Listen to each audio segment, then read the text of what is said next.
C'est la grande abstention qu'il a eu cette année, de nouveau. On trouve que toutes les années, le taux d'abstention augmente. C'est aussi le fait que certains citoyens ont pris l'opportunité de punir certains hommes politiques.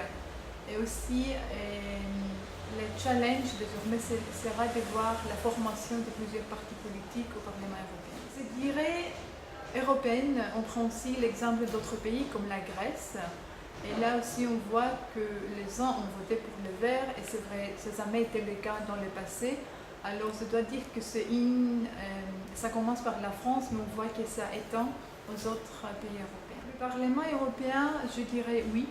Et maintenant, il va avoir encore plus de pouvoir.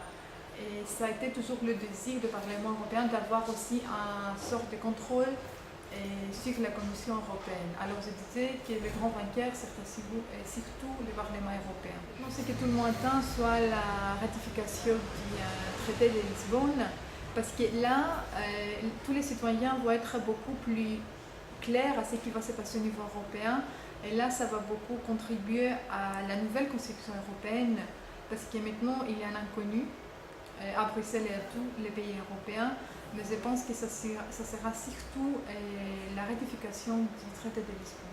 Je dirais que c'est surtout les hommes et les femmes politiques doivent faire preuve de ce qu'ils peuvent faire pour les citoyens.